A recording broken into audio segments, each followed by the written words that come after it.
வணக்கம் டிடி தொலைக்காட்சி நேயர்களே. மீண்டும் ஒரு டாக்டர் பேசுகிறேன் நிகழ்ச்சியில் உங்களோடு உங்கள் பாசமுள்ள போல் ஜோசப். கடந்த நான் நினைக்கிறேன் சில மாதங்களாக என்று நினைக்கின்றேன் நிகழ்ச்சிகள் இந்த கோவிட்-19 கொரோனா காரணத்தினால இடை நிறுத்தப்பட்டது. இங்கே அந்த வகையில் இந்த காலகட்டங்களில் கடந்தது கிட்டத்தட்ட டிசம்பரில் துவங்கின இந்த கொரோனா கோவிட்-19 இன்று வரைக்கும் அதனுடைய கதை தொடர்ந்து கொண்டிருக்கிறது. சில இடங்களிலே ஒவ்வொரு நாடுகளை பொறுத்த வரைக்கும் அது அப்ஸ் அண்ட் டவுனாக கூடி குறைந்து பல்வேறு நிலைமைகளில் தான் இந்த கோவிட்டினுடைய பாதிப்பு இருக்கிறது. ஸோ அதை பற்றி நான் நினைக்கிறேன் கடந்த மார்ச் மாதம் என்று நினைக்கிறேன். மார்ச் மாதம் அந்த நிலவரப்படி உலக அளவிலே இந்த கொரோனா பிரச்சனை எப்படி இருந்தது, எப்படி இருக்க போகிறது, அடுத்து என்ன நடக்கப் போகிறது என்ற பல விஷயங்கள் நான் சொல்லியிருந்தேன். அதே மாதிரி இன்றைக்கு நடந்து கொண்டிருப்பது ஒரு பெரிய ஆச்சரியம்தான். ஏன்னால் மருத்துவத்திலே சில விஷயங்களை ப்ரெடிக்ட் பண்ணலாம், சில விஷயங்களை ப்ரெடிக்ட் பண்ண முடியாது. ஆனால் இந்த கொரோனா வைரஸை பொறுத்த வரைக்கும், கோவிட்-19 இந்த வைரஸை பொறுத்த வரைக்கும் இதனுடைய பாதிப்புகள் ஒவ்வொரு தடவையும் வேறு மாதிரியாக இருக்கிறது. இதனுடைய எக்ஸ்போஷர், இதனுடைய பரம்பல், இதனுடைய குணங்குறிகள் எல்லாம் கூட அவ்வப்போது மாறிக்கொண்டு வருகிறது. அது ஒரு பெரிய மருத்துவர்களுக்கும் ஆராய்ச்சியாளர்களுக்கும் ஒரு பெரிய சிக்கலாக இருக்கிறது. ஆரம்பத்திலே ஊகானிலே தொடங்கின இந்த பிரச்சனை, இந்த வைரஸ் ஆனது கொஞ்சம் அதை மியூட்டேட் பண்ணி கொஞ்சம் ஒவ்வொரு இடங்களுக்கு போகும்போது அதனுடைய வைரஸினுடைய அந்த ஆர்என்ஏயில் அதனுடைய புரதத்திலே பல மாற்றங்கள் ஏற்பட்டு இன்றைக்கு உலக அளவில் இது ஒரு எண்டமிக்காக, ஒரு சாதாரணமாக ஊகானிலே ஒரு எபிடமிக்காக தொடங்கிய வைரஸ் பிறகு இப்பொழுது பேண்டமிக்காக பல இடங்களுக்கும் பரவி இருக்கிறது. நான் இதை பற்றி கூட சொன்னேன். இது மாதிரியான ஒரு நிலை, இந்த அடிப்படை மருத்துவத்தினுடைய அடிப்படை, இந்த எபிடமிக், எண்டமிக், பேண்டமிக், இப்படி இந்த மாதிரியான விஷயங்கள். இதில் இந்த சில விஷயங்கள் மருத்துவ ரீதியாக நாங்கள் உங்களுக்கு சொல்ல வேண்டி இருக்கிறது. அதாவது குறிப்பாக இந்த எபிடமிக் அப்படின்னா ஒரு குறிப்பிட்ட இன்ஃபெக்ஷன், ஒரு குறிப்பிட்ட தொற்று நோய் ஒரு குறிப்பிட்ட இடத்துல, இப்போ உதாரணமாக டொரண்டோவிலையோ அல்லது ஊகான்லையோ ஒரு குறிப்பிட்ட இடத்துல மட்டுமே இருந்தால் அதை சொல்கிறது எபிடமிக் இன்ஃபெக்ஷன் என்று. ஆனால் அதையும் தாண்டி ஒரு குறிப்பிட்ட தொற்று நோயானது அது பல இடங்களுக்கும், அல்லது நாடு முழுவதுக்கும், அல்லது உலகத்திலே ஒவ்வொரு இடங்களிலே பல இடங்களுக்கும் அது பரவுகிற பொழுது அது ஒரு பேண்டமிக்காக மாறுகிறது, உலக பரம்பலாக மாறுகிறது. அது ஒரு முக்கியமான விஷயம். இப்பொழுது அதுதான் இந்த வைரஸினுடைய பரம்பலுடைய அடிப்படை. அடுத்தது இப்போ உலக சுகாதார ஸ்தாபனம் என்ன சொல்கிறாருன்னு சொன்னால், இந்த கோவிட்-19 இந்த கொரோனா வைரஸ் ஆனது இன்றைக்கு பேண்டமிக், அதாவது பேண்டமிக்காக உருவெடுத்து இப்பொழுது வேர்ல்டு எண்டமிக்காக வந்துவிட்டது அப்படின்னு, குளோபல் எண்டமிக். நான் சொல்கிற அந்த வார்த்தைகள் பாருங்கள். முதல்ல சொன்னேன் எபிடமிக், பிறகு பேண்டமிக், பிறகு எண்டமிக். இந்த எண்டமிக் அப்படின்னு சொன்னால் இது எப்போவுமே எங்களோட இருக்க போகிறது. அதான் இப்போ ஒரு சிக்கல். எண்டமிக்னா ஒரு தொற்று நோயானது ஒரு இடத்துல தோன்றி பரவி பல இடங்களுக்கும் பரவி எப்போவுமே நீண்ட காலத்துக்கு அது இருக்குது, ஒரு சமூகத்திலே அல்லது சொசைட்டியில் இருக்குது அப்படின்னா அதை சொல்கிறது எண்டமிக் அப்படின்னு. இப்போ உதாரணமாக எங்களுடைய இலங்கை, இந்தியா போன்ற நாடுகள்லாம் கூட இந்த உங்களுக்கு தெரியும் மலேரியா போன்ற வருத்தங்கள், டைஃபாய்ட் போன்ற வருத்தங்கள், இது சிக்கன் பாக்ஸ் போன்ற வருத்தங்கள், இவையெல்லாம் எப்போவுமே திடீரென வரும், பிறகு கண்ட்ரோல் திடீரென வரும், பிறகு கண்ட்ரோலில் வந்துடும். அது மாதிரியாக எப்போவுமே சமூகத்திலே கூட இருக்கக்கூடிய ஒரு பிரச்சனையாக இது மாறிக்கொண்டிருக்கிறது. அப்போ இனிமே என்ன செய்யலாம் அப்படின்னு சொன்னால், ஒரே வழி இந்த வைரஸோடு எப்படி வாழ்கிறது, இந்த வைரஸோடு எப்படி வாழ பழகலாம் அப்படின்னு சொன்னேன். வாங்க வாழ பழகலாம்ன்ற மாதிரி அந்த சினிமாவில் சொன்ன மாதிரி இந்த வைரஸோடு எப்படி நாங்கள் இனி காலம் தள்ள வேண்டும் அப்படிங்கிற ஒரு சிக்கல் தான் இன்றைக்கு உலக அளவிலே பாரிய பிரச்சனையை ஏற்படுத்தி இருக்கிறது. இப்போ இதில் அண்மை காலமாக இந்த வைரஸில் என்ன பிரச்சனைனா, இப்போ இது புதிதாக வந்த வைரஸ் அல்ல. நிறைய பேர் நினைக்கிற மாதிரி இது ஏதோ இப்போ டிசம்பரில் வந்த வைரஸ் அல்ல. மனித சமூகத்துக்குள்ளே இது புதுசாக வந்திருக்கலாம். ஆனால் இந்த வைரஸ் காலகாலமாக உயிரினங்கள் தோன்றிய காலத்திலிருந்து இந்த வைரஸ் எல்லாம் எங்களுக்கு எவல்யூஷன் தியரியில், அதாவது கூர்ப்பு கொள்கையில் பார்த்தீங்கன்னா இவையெல்லாம் எங்களுக்கு மூத்த குடியினர்.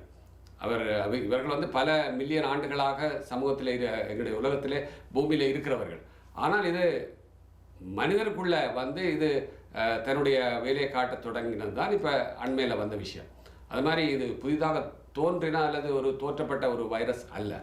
அப்போ இந்த வைரஸினுடைய பாதிப்புகள் வந்து மனிதனில் எப்படி இருக்க போகிறது, இந்த வைரஸினுடைய தாக்கம் மனிதர்களை அடுத்தடுத்து என்ன செய்ய போகிறது அப்படிங்கிற ஆய்வுகள் வந்து தான் தொடர்ந்து நடந்து கொண்டிருக்கு. ஏன்னா இது புதுசாக மனிதனுக்குள்ளே வந்ததுனால இதை பற்றிய இதுக்கு எப்படி மருந்து கண்டுபிடிக்கிறது, வேக்சின் கண்டுபிடிக்கலாமா அல்லது இது எப்படி குணப்படுத்தலாமா அப்படிங்கிற ஆய்வுகள் எல்லாம் வந்து தொடர்ச்சி.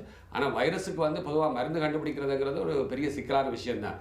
இதுவரைக்கும் பல உலகத்தில் இருக்கிற பல மில்லியன் கணக்கான வைரஸ்களுக்கு மருந்து கண்டுபிடிக்கப்படவில்லை.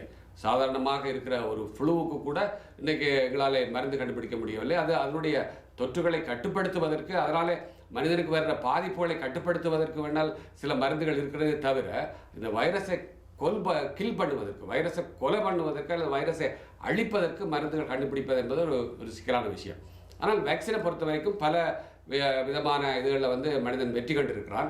ஆகவே இந்த வைரஸுக்கு வந்து வேக்சினை கண்டுபிடிக்க வேண்டும் என்று சொன்னால் இன்னும் மேபி ஒரு வருஷமோ 1.5 வருஷமோ ஆகலாம் முழுமையாக இந்த வேக்சின் கண்டுபிடிப்பதற்கு.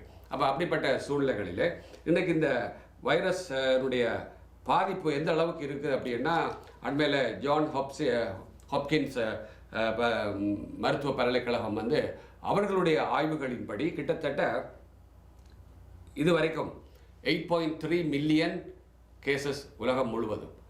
8.3 மில்லியன்னா கிட்டத்தட்ட 83 லட்சம் கேசஸ் வந்து பதிவாக இருக்குது. இந்த 83 லட்சம் 8.3 மில்லியனில் கிட்டத்தட்ட 4,50,000 பேர் இறந்திருக்கிறார்கள் உலக அளவில் மொத்தமாக. கிட்டத்தட்ட அதில் 4.4 மில்லியன் கிட்டத்தட்ட 44 லட்சம் பேர் வந்து ரெக்கவர் ஆகிருக்கிறார்கள். அப்போ இது ஒரு நல்ல விஷயம். கிட்டத்தட்ட பாதிக்கு மேலே இதுவரைக்கும் முழுவதுமாக எந்தவித பாதிப்புகளும் இல்லாமல், எந்தவித காம்ப்ளிகேஷன்ஸ் இல்லாமல் உடல் நலமாக தேறி இருக்கிறார்கள். அது ஒரு முக்கியமான விஷயம். அடுத்த 3.5 மில்லியன் வந்து ஒரு மைல்டு கேசஸ். அவர்கள் இன்றைக்கோ நாளைக்கோ நாளன்றைக்கோ அடுத்த வாரமோ முழுமையாக சுகமாகி விடுவார்கள். அப்படிப்பட்ட கிரிட்டிக்கலில் இருக்கிறது, கொஞ்சம் கிரிட்டிக்கலில் இருக்கிறது கிட்டத்தட்ட லெஸ் தேன் ஒரு 50,000 50,000 பேர் அப்படின்னு சொல்லலாம் இன்னும் வரைக்கும். அப்போ அவர்களும் கொஞ்சம் கொஞ்சமாக சரியான சிகிச்சை முறைகள் கொடுக்குற பொழுது அவர்களும் குணமாகிறதுக்கு வாய்ப்பு இருக்குது. அப்போ இதில் நான் ஏன் இதை சொல்கிறேன்னா, இந்த பயம் வந்து மனிதனுக்கு இருக்கக்கூடிய, இப்போ அதிகமாக இருக்கக்கூடிய எல்லோருக்கும் இந்த வைரஸ் வந்து நாங்கள் இறந்து விடுமோ, உலகம் அழிந்து விடுமோ, அது இதுன்னு பல கதை. அப்போ இதெல்லாம் விட்டுட்டு முதல்ல வந்து நாங்கள் அந்த பயத்தில் இருந்து, இந்த வைரஸுக்கான பயத்தில் இருந்து வெளிவர வேண்டும். அதுதான் முக்கியமாக. அமெரிக்காவில் அதிகமாக பரம்பல் இருக்கிறது உங்களுக்கு தெரியும். பாதிப்புகள் கூட பரவிக்கொண்டு கிட்டத்தட்ட 2.2 மில்லியன் 22 லட்சம் பேருக்கு இந்த தொற்று ஏற்பட்டிருக்கிறது. அதில் ஒரு 1,20,000 பேர் வந்து கிட்டத்தட்ட இறந்திருக்கிறார். கனடாவில் வந்து இன்று வரைக்கும் கிட்டத்தட்ட 1 லட்சம் கேசஸ் வந்து வரப்போகிறது. நான் நினைக்கிறேன், நான் கடைசியாக காலையில் பார்க்குற பொழுது 99,000 சில்லற அந்த அவ்வளோக்கு இருந்தது. இப்போ 1 லட்சம் கேசஸ். அதில் வந்து 8,000 பேர் வந்து 8,254 பேர் கிட்டத்தட்ட இறந்திருக்கிறார். இது வந்து நான் முதல்லே சொன்ன உங்களுக்கு கிட்டத்தட்ட டிசம்பர் மாதம் இது ஊகானில் தொடங்கும் போதே அந்த டிசம்பர் ஜனவரி காலங்களில் நான் பண்ண ரெக்கார்டிங்கில் சொன்னது, இது மாதிரி வந்து எங்களுடைய ஃப்ளூ மாதிரியாக ஒரு இது வந்து எப்போவுமே எங்களோடு இருக்க போகிறது. எப்படி நாங்கள் ஃப்ளூ அப்படிங்கிற ஒரு இன்ஃப்ளூயன்ஸாங்கிற வைரஸ் வந்து அதிலே பல வகையான வைரஸ், அந்த வைரஸ் எங்களில் எப்படி பாதிப்புகளை ஏற்படுத்தி அது வந்து அவ்வப்போது வந்து போகிறதோ அதே மாதிரி இது எங்களோடு இருக்க போகிறது அப்படிங்கிற மாதிரி எல்லாம் சொல்லியிருந்தேன். இப்போ அதே மாதிரி தான் அதனுடைய டெத் ரேட்டை விட உலக அளவில் இந்த ஃப்ளூவினுடைய டெத் ரேட்டை விட இது வந்து மிகவும் குறைவு தான். கிட்டத்தட்ட 3%க்கும் குறைவாகத்தான் இருக்குது. ஆனால் ஃப்ளூவினுடைய டெத் ரேட் வந்து கிட்டத்தட்ட ஒரு 4 to 5% அதிகமாக இருக்குது. அப்போ அதை ஒப்பிட்டு பார்க்குற பொழுது இதனுடைய பாதிப்புகள் வந்து நாங்கள் அதை மொத்தமாக எல்லோரும் கொரோனா, எல்லோரும் கோவிட் அப்படின்னு பார்க்கல அது மொத்தமாக எங்களுக்கு பெரிய இறப்பாக தெரிகிறது. ஆனால் உண்மையில் பாதிப்பு இருக்குதா, இல்லைன்னு சொல்லலை. இன்றைக்கு வந்து பார்த்திங்கன்னா கொஞ்சம் அதில் மாற்றம் ஏற்பட்டு இந்த இந்த அதாவது உலக அளவில் வந்து அதிகமாக சைனாவிலிருந்து பிறகு அங்கேருந்து இட்டாலிக்கு வந்தது, ஸ்பெயினுக்கு வந்தது, இன்றைக்கு வந்து அமெரிக்காவில் கொஞ்சம் இருந்து பிறகு இப்போ பிரேசில், அப்படியே வந்து பிரேசில், ரஷ்யா, இப்போ அடுத்து இந்தியாவில் இதனுடைய பாதிப்புகள் வந்து இந்தியா, இலங்கை போன்ற நாடுகளிலேயும் கொஞ்சம் கொஞ்சமாக கூடிக்கொண்டு வருகிறது. இப்போ இதில் என்ன சிக்கல் அப்படின்னா, என்ன பிரச்சனை என்றால், ஒன்று இந்த வைரஸை பற்றிய முழுமையான ஒரு ஸ்டடீஸ் எங்களுக்கு இல்லை. முழுமையான ஒரு புரிதல், முழுமையான ஒரு அறிவு அல்லது முழுமையான ஒரு விஞ்ஞான விளக்கம் வந்து மருத்துவ ஆராய்ச்சிகள் இதுவரை இல்லை. அப்போ இதனுடைய பரம்பரை தடுக்கிறதுக்கு ஆரம்பத்தில் வந்து இவர்கள் கை கொண்ட முறைகள், ஆரம்பத்தில் வந்து சோசியல் டிஸ்டன்ஸை, தனியாக இருக்க வேணும், ஐசோலேஷன், கை கழுவுறது, கால் கழுவுறது, இந்த மாதிரியான முகமூடி போடுறது, இப்படியான பல்வேறு விதமான இதுகள் வந்து ஆரம்பத்தில் வந்து நிறைய உதவிச்சு. என்னென்னு சொன்னால் ஓரளவுக்கு அந்த இம்மீடியட் அக்யூட் பரம்பலை உடனடியாக இந்த வைரஸ் பரவக்கூடிய தன்மையை வந்து மிகவும் கண்ட்ரோல் பண்ணுவதற்கு, கட்டுப்படுத்துவதற்கு தேவையாக இருந்தது. ஆனால் இப்பொழுது அதையும் தாண்டி இப்போ அந்த லாக்டவுனில் இருந்து, அந்த பிரச்சனைகள்லேருந்து நாங்கள் கொஞ்சம் கொஞ்சமாக வெளிவர்றோம். இப்போ தான் வந்து சிக்கல் தொடங்க போகிறது. இப்போ எப்படி நாங்கள் எங்களை தயார்படுத்தி கொள்ள வேண்டும் அப்படிங்கிறது தான் முக்கியமான விஷயம். அந்த விஷயத்தை பற்றி தான் நாங்கள் ஒரு சிறிய விளம்பர இடைவேளைக்கு பிறகு பேச போகிறோம்.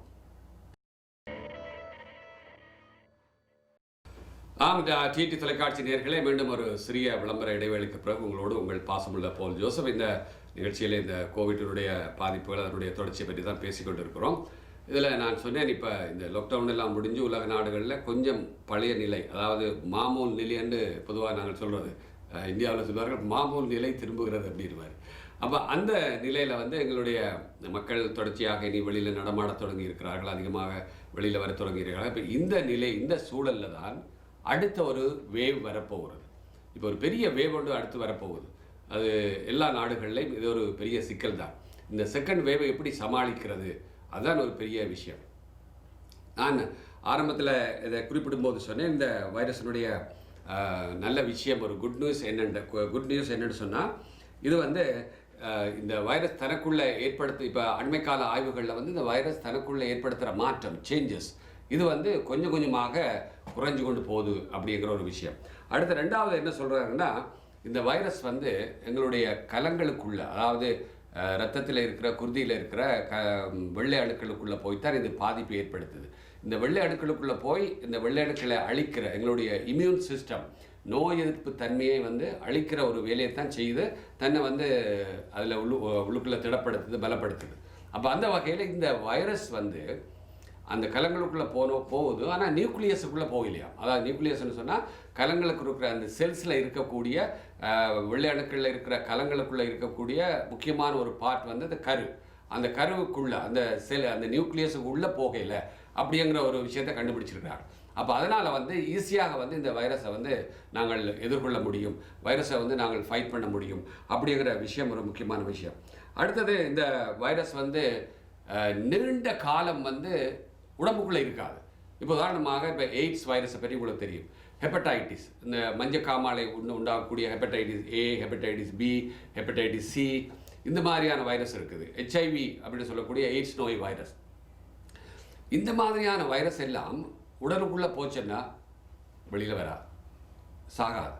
அப்போ தன்னை வந்து அதை ரிப்ளிகேட் பண்ணி தன்னை பெருக்கி கொண்டே இருக்கும். அப்போ பெருக்கி கொண்டதுனால லைஃப் லாங் அந்த மனிதன் இறக்குற வரைக்கும் அந்த வைரஸை எங்கே கூட இருக்கும். ஆனால் இந்த வைரஸை பொறுத்த வரைக்கும் குறைஞ்சது 7 நாள், மேக்சிமம் ஒரு 10-12 நாள் தான் இந்த வைரஸ் எங்களுடைய ஒருவருக்கு தொற்று ஏற்பட்டதுண்டா அவருடைய உடலுக்குள்ளே இருக்க போகுது. அப்போ அப்படி அந்த இருக்கிறது ஒரு நல்ல விஷயம். ஏன்னு சொன்னால், இந்த எங்களுடைய நோய் எதிர்ப்பு சக்தியே இந்த வைரஸை கொஞ்சம் கொஞ்சமாக அழித்து விடும். அப்போ அதை ஸ்ட்ராங்காக வச்சிருக்கிறதுக்கு, அதை எப்படி நாங்கள் அந்த எங்களுடைய நோய் எதிர்ப்பு சக்தி ஸ்ட்ராங்காக வச்சிருக்க வேண்டுங்கிற இதை பற்றி நாங்கள் தொடர்ந்து பார்க்க போகிறோம். அப்போ அதுக்கு முதல் இதனுடைய அடிப்படை தெரிய வரும். அப்போ கிட்டத்தட்ட 7ல் இருந்து ஒரு 12-13 நாட்கள் தான் இந்த வைரஸ் எங்களுடைய கலங்களுக்குள்ளே உயிரோடு இருக்க போகுது. பிறகு கொஞ்சம் கொஞ்சமாக என்னுடைய நோய் எதிர்ப்பு சக்தி காரணமாக இறந்து விடும்னு சொன்னேன். அப்போ அது ஒரு நல்ல விஷயம். ஏன்னா இது நீண்ட காலம் எங்களோட இருக்க போகிறதல்ல.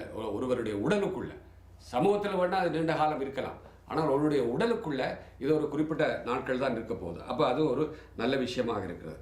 இதில் இன்னொரு விஷயம் வந்து, ஒருவருக்கு தொற்று ஏற்பட்டு இன்னொரு நல்ல விஷயத்தையும் இந்த ஆய்வுகள், கிட்டத்தட்ட கொரியாவில் சிடிசி அந்த நிறுவனங்கள் செய்த ஆய்வுகளில் வந்து, இந்த வைரஸ் வந்து ஒருவருக்கு தொற்று ஏற்பட்டால் மீண்டும் அவருக்கு வருவதற்குரிய வாய்ப்புகள் மிக குறைவு. மற்ற வைரஸ்கள் இப்போ வந்து ஃப்ளூ அது மாதிரியான இதுகள்லாம் வந்து திரும்ப எங்களுக்கு வரும். ஒரு தடவை தொற்று ஏற்பட்டாலும் திரும்ப வரும். ஆனால் இது வந்து அதனுடைய வாய்ப்பு மிக குறைவென்று சொல்கிறார்கள்.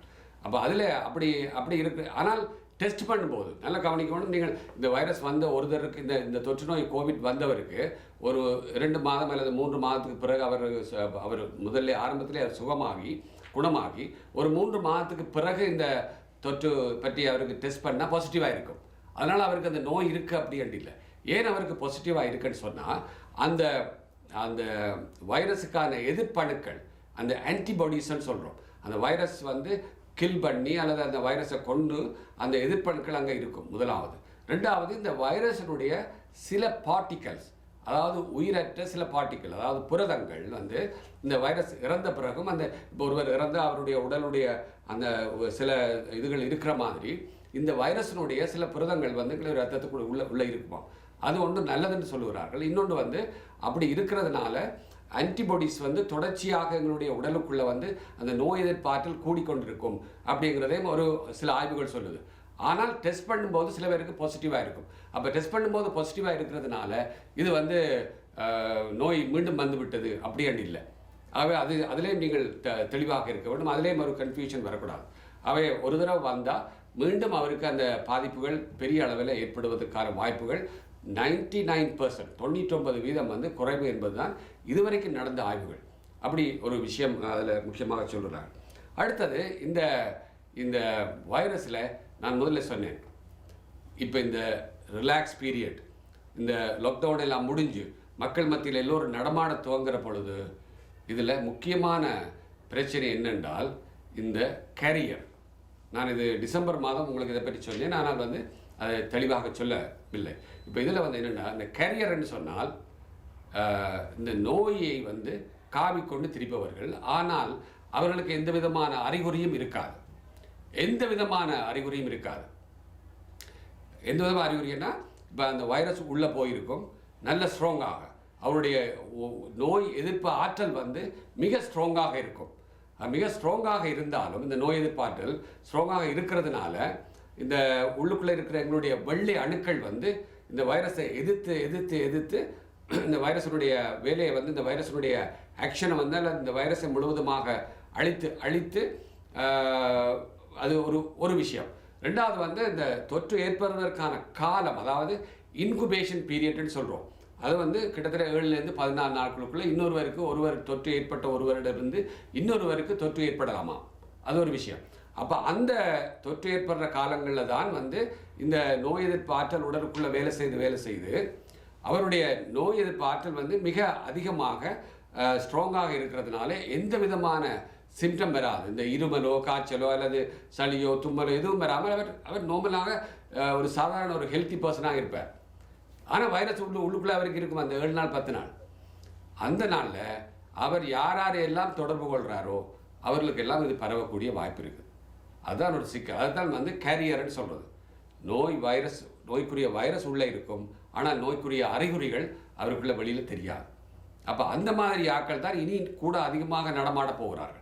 ஏன்னா இப்போ பொதுவாக முதியவர்கள் பெரியோர்கள் வந்து அவர்கள் எல்லாம் வீட்டில் இருக்கிறார்கள். ஆனால் மற்ற சமூகத்தில் வந்து இளைஞர்கள் கொஞ்சம் நோய் எதிர்ப்பாற்றல் அதிகமாக உள்ள ஒரு சமூகம் வந்து வெளியில் கொஞ்சம் கொஞ்சமாக நீ வேலைக்கும் பள்ளிக்கூடங்களுக்கும் மற்ற இடங்களுக்கு பாடசாலைகள் இப்படியாக பணியிடங்களுக்கு இப்படி நடமாட போகும்போது இந்த வைரஸினுடைய பரம்பல் ஒரு சில வேளை அதிகமாக இருக்கக்கூடிய வாய்ப்பு இருக்குது. அப்போ அவர்கள் மூலம் என்ன செய்யும்னா வீட்டுக்குள்ளே வரும். இப்போ இதில் அதிகமாக பாதிக்கப்படுற யார்? அதிகமாக இதுவரைக்கும் இறந்ததில் 83%, 83 வீதமானவர்கள் 83 இந்த இறந்தவர்களுள்ளே அதிகமாக பாதிப்புக்குள்ளானவர்களே 83% வந்து சீனியர்ஸ். இதை பற்றி தான் நாங்கள் அடுத்த நிகழ்ச்சியிலலாம் பார்க்க போகிறோம். ஏன் அவர்களை பாதிக்குது, ஏன் அதிகமாக சீரியஸை பாதிக்குது, அதுக்குரிய காரணங்கள், எப்படி அவர்களை பாதுகாத்துக் கொள்வது, இதெல்லாம் வந்து நாங்கள் அடுத்த நிகழ்ச்சியில் பற்றி பேச போகிறோம். அப்போ அதுக்கு முதல் இவர்கள் மூலம், இந்த கேரியர் மூலம் தொற்று நோய் உள்ளுக்குள்ளே இருக்கும், ஆனால் கிருமிகள் உள்ளே இருக்கும், வெளியில் எந்தவித அறிகுறியும் தெரியாது, அவர்கள் வெளியில் போயிட்டு வீட்டுக்குள்ளே வர போகிறார்கள். அவர்கள் மூலம் வீட்டில் இருக்கிற சீனியர்ஸுக்கும் ஏற்கனவே நோயினால் பாதிக்கப்பட்டவர்களுக்கும் இந்த நோய் வரப்போகுது. அது அடுத்த கட்டம். இப்போ இதில் இருந்து எங்களை எப்படி தப்பித்து கொள்வது, எங்களை எப்படி பாதுகாத்து கொள்வது, அது மிக முக்கியமான விஷயம். அதை பற்றி தான் நாங்கள் அடுத்த வாரம் வந்து பேசவிருக்கிறோம் என்பதை கூறிக்கொண்டு உங்களிடமிருந்து விடைபெற்றுக் கொள்கிறோம். நன்றி, வணக்கம் நேயர்களே.